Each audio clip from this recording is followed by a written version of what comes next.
तर दुसरीकडे जम्मू विमानतळाजवळ सायरन वाजवण्यात आलेत, भोंगे वाजवण्यात आलेत, बाजार आणि मॉल बंद करण्याचे आदेश देण्यात आले। जम्मू काश्मीरला या संपूर्ण अतिरेकी कारवायांचा, दहशतवादी कारवायांचा त्रास होऊ शकतोय किंवा एका पद्धतीने पाकचं सैन्य ज्या पद्धतीने घुसण्याचा प्रयत्न करते, भारतामध्ये अटॅक करण्याचा प्रयत्न करलाय, हल्ले करण्याचा प्रयत्न करताय, ड्रोनच्या माध्यमातून हल्ले केले जात आहेत आणि भारताची जी आत्ताची स्थिती आहे ती स्थिती जाणून घेण्याचा देखील पाकिस्तान प्रयत्न करतंय का, अशा पद्धतीचा देखील संशय नुकताच परराष्ट्र मंत्रालयाने देखील वर्तवलेला होता। त्याच्यामुळे आता ज्या पद्धतीनं LOC म्हणजे आपण प्रत्यक्ष नियंत्रण रेषा म्हणतो, या प्रत्यक्ष नियंत्रण रेषेवरची जी गावं आहेत त्या गावांमध्ये अशा पद्धतीच्या कुरापती सुरू आहेत।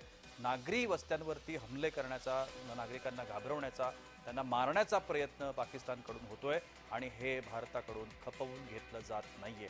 त्यांच्या कुठल्याही कारवाईला तोडीसतोड उत्तर देण्याच्या तयारीत आता भारताची सेना आहे। त्याच्यामुळे काल रात्रीपासून ज्या कुरापती पाकिस्तानच्या सुरू होत्या त्याचा तोडीसतोड उत्तर हे भारतानं दिलेलं आहे।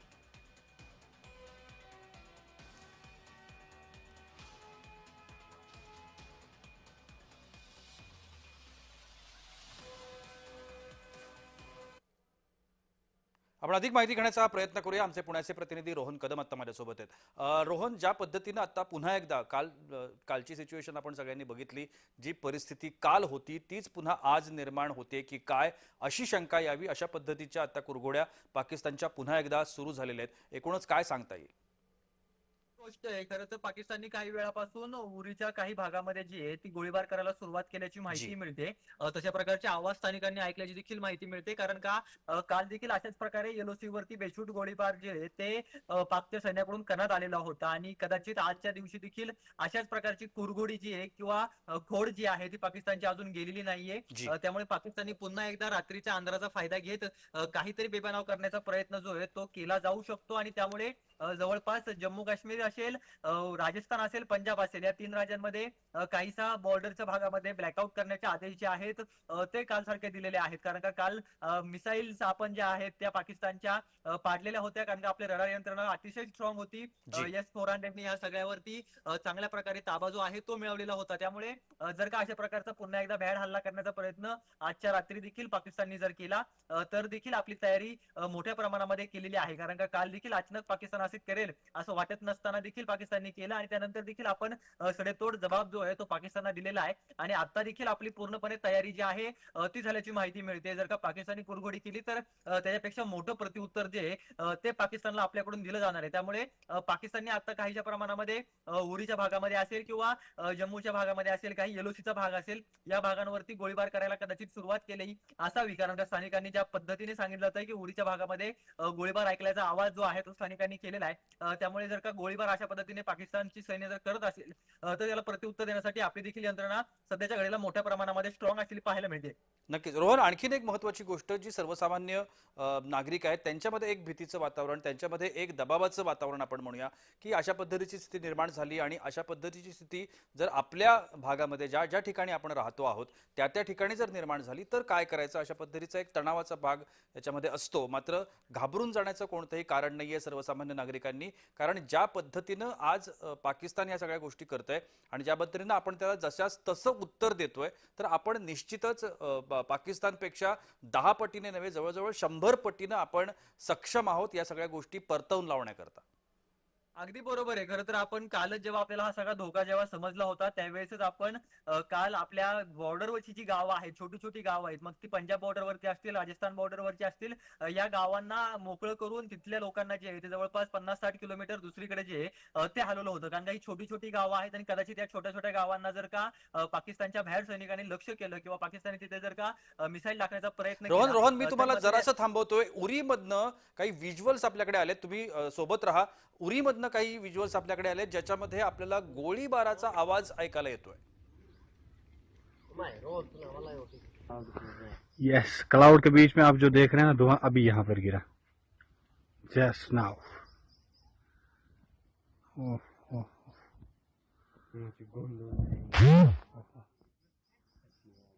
ओ तेरी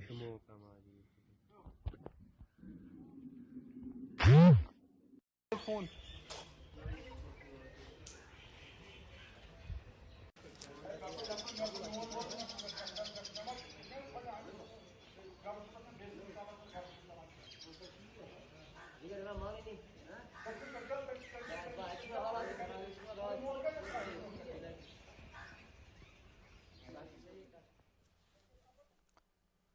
तर रोहन कदम आपल्यासोबत आहेत. रोहन, आता आपण बघितलं उरी सेक्टरमधली ही दृश्य आपल्यापर्यंत पोहोचली आहेत आणि त्याच्यामध्ये गोळीबार झाल्याचा आवाज त्या ठिकाणी येतोय आणि त्या ठिकाणचं जर वातावरण आपण बघितलं, आवश्यक ती सगळी खबरदारी ही तिथल्या सैन्यानं देखील घेतलेली आहे आणि तिथे राहणारे जे आपले बांधव आहेत, नागरिक आहेत, त्यांनी देखील खबरदारी घेतलेली आहे. अगदी बरोबर आहे. खरं तर उरी सेक्टर मधील नियंत्रण रेषेखाली हे सगळं जो आहे तो भाग येतो. एलओसीचा जी. काहीसा भाग आहे आणि या भागामध्ये मोठ्या प्रमाणामध्ये यापूर्वी देखील बेछूट गोळीबार करण्याचा प्रयत्न पाकड्यांच्या नापाक सैनिकांनी जो आहे तो केलेला होता आणि आता देखील तशा प्रकारची भूमिका या पाकड्यांच्या सैनिकांची जी आहे ती पाहायला मिळते. खरं तर काही प्रमाणामध्ये ज्यावेळेस सांगितलं जात होतं त्यावेळेस माहिती मिळत होती की काही थोपकण्यातून स्फोटकांचे आवाज देखील काही वेळापूर्वी जे आहे ते स्थानिकांना ऐकायला आले होते. परंतु सध्याच्या घडीला पूर्णपणे आर्मीने जे आहे ते या ठिकाणी लक्ष केंद्रित केलेलं आहे. स्थानिकांना त्या ठिकाणून सुरक्षित ठिकाणी कालपासून हलवण्यासाठी प्रयत्न जे आहेत ते केले जात आहेत. परंतु नापाक सैनिकांनी यापूर्वी देखील अशा प्रकारे भ्याड हल्ले जे आहेत ते आपल्या सिव्हिलियन्स लोकांवरती केलेले होते, सर्वसामान्य लोकांवरती केलेले होते आणि आता देखील त्यांची तीच भूमिका राहते. कारण का मागील कित्येक दशकांपासूनचा जर इतिहास आपण या पाकड्यांच्या सैनिकांचा जर पाहिला किंवा या दहशतवाद्यांचा पाहिला तर स्थानिकांना तिथल्या लोकांना त्रास देण्याची भूमिका यांची कायमच राहिलेली आहे. त्यामुळे या आजूबाजूच्या क्षेत्रातील जी लोक आहेत किंवा जे आपल्या बॉर्डरवरची जी आपली गावं आहेत त्या गावातील लोकांना सुरक्षित ठिकाणी हलवण्याचं कामकाज कालपासून मोठ्या प्रमाणामध्ये आपण हाती घेतलेलं होतं. अजून देखील जर का अशी आवश्यकता भासली तर थोडेसे पुढच्या गावं जे आहेत ते देखील आपण हलवू शकतो.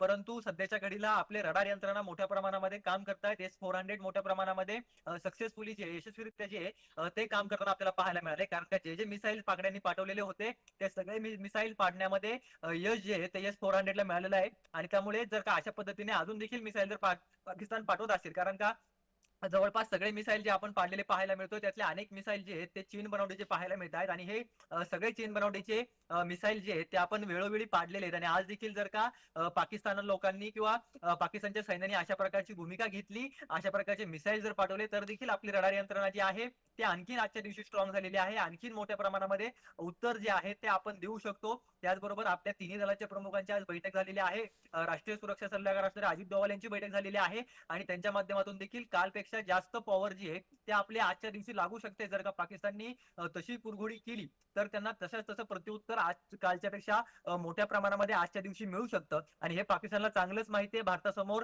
त्यांचा जो आहे तो बनाव टिकणार नाहीये, ते आपल्यासमोर टिकू शकणार नाहीये. त्यामुळे पाकिस्तान आज कुठेतरी नरमण्याची भूमिका जी आहे ती घेऊ शकते. परंतु केवळ पाकिस्तानी नागरिकांना धीर देण्यासाठी किंवा आंतरराष्ट्रीय सगळ्या गोष्टींमध्ये आपली देखील ताकद दाखवण्यासाठी पाकिस्तान हा नापाक प्रयत्न करतोय. त्यामुळे इथून पुढच्या काळामध्ये, इथून पुढच्या तासाभरामध्ये नेमकी पाकिस्तान काय भूमिका घेते, केवळ एलओसी वरती सैन्याकडून गोळीबार करण्याचाच जी. प्रयत्न पाकिस्तानकडून केला जातोय का की काल सारखं पुन्हा एकदा रोहन, मिसाईल आणखीन एक महत्वाची पाकिस्तान गोष्ट, वापरला ज्या वेळेला आपण ब्रिगेडियर हेमंत महाजन यांच्याशी बोललो, त्यांनी एक महत्वाचा मुद्दा सांगितला की कोणत्याही पद्धतीची माहिती किंवा कोणत्याही पद्धतीची नवीन गोष्ट जर तुम्हाला कळाली तर ती क्रॉस चेक करा. कारण आज आर्मी असेल म्हणा किंवा भारत सरकारची जी अधिकृत साईट असते म्हणा, त्याच्यावरती या सगळ्या संदर्भातली माहिती किंवा आतापर्यंत काय घडलं या संदर्भातली जी माहिती आहे ती दिलेली असते.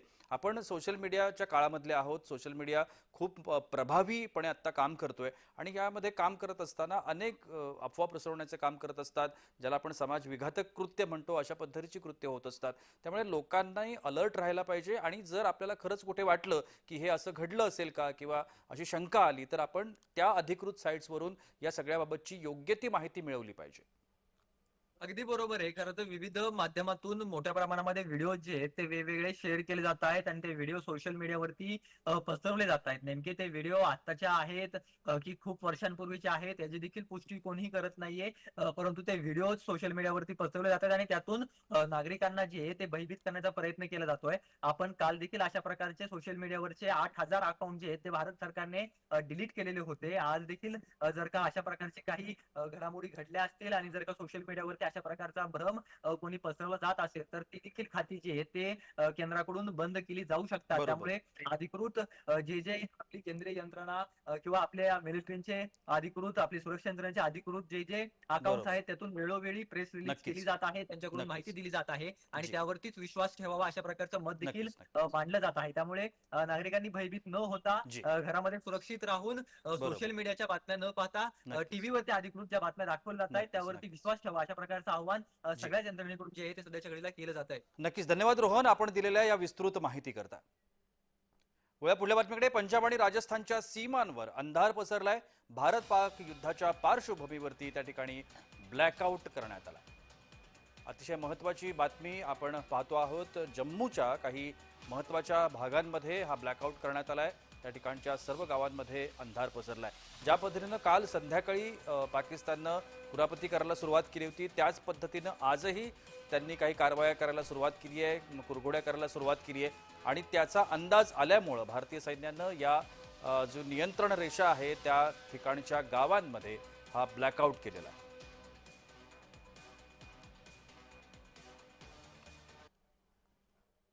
आपण अधिक माहिती घेण्याचा प्रयत्न करणार आहोत. आमचे कोल्हापूरचे प्रतिनिधी अमर पाटील आता माझ्यासोबत आहेत. अमर, पुन्हा एकदा काल सारखी स्थिती निर्माण झालेली आहे. काल संध्याकाळी ज्या पद्धतीनं पाकिस्ताननं कुरघोड्या करायला, कुरापती करायला सुरुवात केलेली होती, तसंच आज पुन्हा घडतंय. उरीमध्ये त्यांनी काही ठिकाणी गोळीबार केल्याची बातमी आपल्या हाती लागली. मात्र अशा पद्धतीच्या ज्या गोष्टी आहेत त्या गोष्टी लोकांच्या मनामध्ये भीती निर्माण करू शकतात, दहशत निर्माण करू शकतात. पण घाबरून जाण्याचं काही कारण नाही, कारण आपलं सैन्य जे आहे ते सैन्य अतिशय सक्षम आहे. प्रशांत सर, तुम्ही बोलल्याप्रमाणे आपलं सैन्य सक्षम आहे. त्यामुळे उरीमध्ये काही किती प्रमाणात जरी गोळीबार केला जी. किंवा तोफांचा मारा केला तरी तिथले सैन्य त्याला प्रत्युत्तर देतील.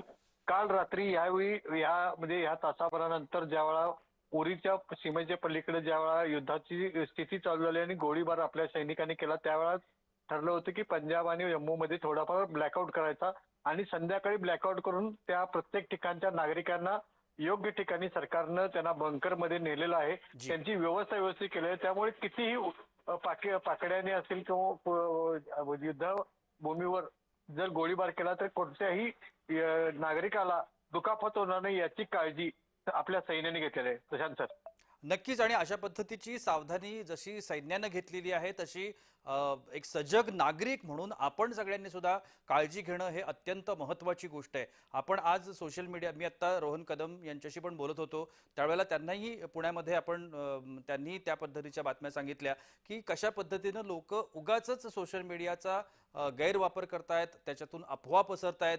जुने कुठले तरी व्हिडिओ सोशल मीडियावरती येतात, ते आपण न वाचता, त्याची शहानिशा न करता आपण ते फॉरवर्ड करत असतो आणि ते आत्ताचे व्हिडिओ म्हणून लोक पाहत असतात आणि त्याने एक भीती निर्माण होते. खरं तर घाबरण्याचं काहीच कारण नाहीये. आणि सोशल मीडियाचा जर आपण योग्य वापर केला तर ते आपल्यासाठी, सगळ्यांसाठी एक प्रकारचं अस्त्र सुद्धा होऊ शकतं.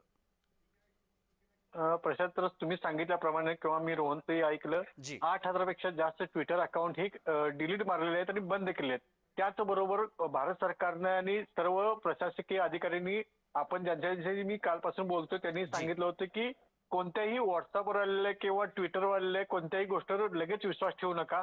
कारण त्याची खातर जमा करण्यासाठी एक वेबसाईट तयार केलेली आहे, जी शासनाची आहे, अधिकृत वेबसाईट आहे. त्याच्याची खातर जमा करा आणि त्यानंतर, कारण गेले काल रात्रीपासून जे व्हिडिओ येत आहेत ते प्रत्येक ठिकाणी वेगवेगळ्या विचाराचे आणि वेगवेगळ्या विचारधारेचे येत आहेत. जी. प्रत्येकाने वेगवेगळ्या आपल्या मनाला जे आवडेल तसा व्हिडिओ पाठवला की तोच फॉरवर्ड केलाय. त्यामुळे शासनानं सांगितल्याप्रमाणे सर्व नागरिकांनी सतर्क राहणे गरजेचं आहे आणि प्रत्येक नागरिकानं या व्हिडिओची खातरजमा करावी आणि ते फॉरवर्ड करावेत किंवा ते स्टेटस ठेवावेत. कारण कालपासून आपल्या सर्वांच्या स्टेटसला एकच दिसत असेल. आणि कोल्हापुरातली बघायचं, मी ज्या शासकीय अधिकाऱ्यांशी बोललो सगळ्यांशी, म्हणजे ज्या आज सकाळपासून मी सगळ्यांची कनेक्टिव्हिटी असताना प्रत्येकाने सांगितलं की प्रत्येकानं सोशल मीडियावर खात्री करावी आणि आपल्या मार्फत आपण सगळ्या नागरिकांनाही आवाहन करावं की ज्या सोशल मीडियामध्ये जे व्हिडिओ येतात, जे कमेंट्स येतात त्यावर बारकाईने लक्ष द्यावे आणि त्यावर नजर चुकीने कुणी काय पाठवलं असेल त्याच्यावर लगेच ऍक्शन घ्यावी आणि तो आम्हाला संपर्क साधावा की असं असं घडलेलं आहे. त्यामुळे प्रशासन ह्या बाबतीत सतर्क आहे. नक्कीच. धन्यवाद अमर, आपण दिलेल्या या विस्तृत माहिती करता. आणखीन एक महत्वाची बातमी येते. विमानतळ बंदी 5 दिवसांकरता वाढवण्यात आली आहे. 24 विमानतळ 15 मे पर्यंत बंद राहणार आहेत. अत्यंत महत्वाची बातमी. ज्या पद्धतीनं या सगळ्या गोष्टी घडता आहेत त्या पद्धतीनं एक नवीन जे आदेश आहेत ते आदेश काढले जात आहेत. विमानतळ बंदीचा हा आदेश आहे. पहिल्यांदा 5 दिवसांकरताच ही विमानतळ बंदी होती, मात्र आता पुन्हा एकदा ती वाढवण्यात आली आहे आणि भारतातली 24 विमानतळं जी अत्यंत महत्वाची आहेत ती विमानतळं 15 मे पर्यंत बंद राहणार आहेत. अत्यंत महत्वाची बातमी आता आपण पाहतोय. 24 विमानतळं आहेत जी जम्मू काश्मीर आणि या संपूर्ण परिसरामधली पंजाब या संपूर्ण परिसरामधली ही सगळी विमानतळं आहेत जी विमानतळं बंद ठेवण्याचे आदेश देण्यात आले. कोणतीही उड्डाणं या विमानतळावरून होणार नाहीत. पुढची सूचना येईपर्यंत नागरिकांनी या सगळ्याची गांभीर्यानं दखल घ्यावी. ज्या नागरिकांनी आत्ता आपली बुकिंग्स कुठे जाण्याकरता म्हणून केली असतील त्यांनी त्या पद्धतीनं त्या विमान कंपन्या ज्या आहेत त्यांच्याशी संपर्क करून त्या संदर्भातली पुढची माहिती जी आहे ती घ्यावी. मात्र पुढची सूचना येईपर्यंत हे विमानतळ बंद ठेवण्यात आलेली आहेत. तर पाकिस्तानकडूनच्या कुरापती सुरूच आहेत. पाकिस्तानकडून उरी सेक्टरमध्ये गोळीबार झालाय. आपण ही बातमी या अगोदरही सांगितली आहे. पाकिस्तानकडून या कुरापती वारंवार सुरू आहेत. उरी सेक्टरमध्ये हा उरी पूंछ वगैरे आपण जर भाग बघितला तर हा प्रत्यक्ष नियंत्रण रेषेजवळचा भाग आहे. या परिसरामध्ये असलेल्या नागरी वस्त्यांवरती पाकिस्तान हल्ला करण्याचा प्रयत्न करतंय आणि हा प्रत्येक हल्ला भारतीय सेनेने परतवून लावला.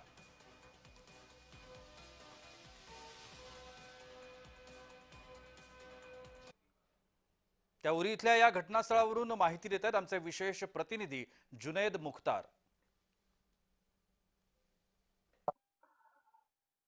पाकिस्तान की नापाक साजिश जो है वो एक बार फिर देखने को मिल रही है। बिल्कुल मैं आपको बता दूं, अभी अभी फिर से एक बार फिर आर्टिलरी शेलिंग जो है पाकिस्तानी आर्मी ने एलओसी के उरी सेक्टर में किया है। आपको बता दूं, पाकिस्तान की नापाक साजिश जो है वो देखने को मिल रही है, जिस तरीके से वो सिविलियंस और रेजिडेंशियल एरियाज को टारगेट कर रहे हैं।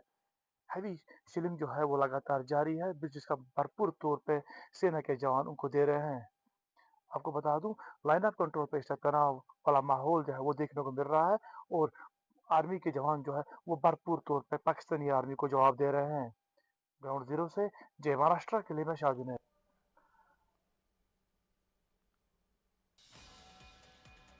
तर पाकिस्तानकडून या कुरापती सुरूच आहेत. पुन्हा एकदा पाकिस्ताननं उरी सेक्टरमध्ये गोळीबार केलाय. या गोळीबारीची दृश्य देखील आपल्यापर्यंत आम्ही पोहोचवली होती, ज्याच्यामध्ये गोळीबारीचा आवाज हा स्पष्टपणे येतोय. पाकिस्तानच्या उरी सेक्टरमध्ये गोळीबार करण्याचा हा प्रयत्न झाला. मिल रहा है और आर्मी के जवान जो है वो भरपूर तौर पे पाकिस्तानी आर्मी को जवाब दे रहे हैं। ग्राउंड जीरो से जय महाराष्ट्र के लिए मैं शाहजुन है। पाकिस्तान की नापाक साजिश जो है वो एक बार फिर देखने को मिल रही है। बिल्कुल मैं आपको बता दूं, अभी अभी फिर से एक बार फिर आर्टिलरी शेलिंग जो है पाकिस्तानी आर्मी ने एलओसी के उरी सेक्टर में किया है। आपको बता दूं, पाकिस्तान की नापाक साजिश जो है वो देखने को मिल रही है, जिस तरीके से वो सिविलियंस और रेजिडेंशियल एरियाज को टारगेट कर रहे हैं। हैवी शेलिंग जो है वो लगातार जारी है, जिसका भरपूर तौर पे सेना के जवान उनको दे रहे हैं। आपको बता दूं, लाइन ऑफ कंट्रोल पे इसका तनाव वाला माहौल जो है वो देखने को मिल रहा है और आर्मी के जवान जो है वो भरपूर तौर पे पाकिस्तानी आर्मी को जवाब दे रहे हैं। ग्राउंड जीरो से जय महाराष्ट्र के लिए मैं शाहजुन है। पाकिस्तान की नापाक साजिश जो है वो एक बार फिर देखने को मिल रही है। बिल्कुल मैं आपको बता दूं, अभी अभी फिर से एक बार फिर आर्टिलरी शेलिंग जो है पाकिस्तानी आर्मी ने एलओसी के उरी सेक्टर में किया है। आपको बता दूं, पाकिस्तान की नापाक साजिश जो है वो देखने को मिल रही है, जिस तरीके से वो सिविलियंस और रेजिडेंशियल एरियाज को टारगेट कर रहे हैं। हैवी शेलिंग जो है वो लगातार जारी है, जिसका भरपूर तौर पे सेना के जवान उनको दे रहे हैं। आपको बता दूं, लाइन ऑफ कंट्रोल पे इसका तनाव वाला माहौल जो है वो देखने को मिल रहा है और आर्मी के जवान जो है वो भरपूर तौर पे पाकिस्तानी आर्मी को जवाब दे रहे हैं।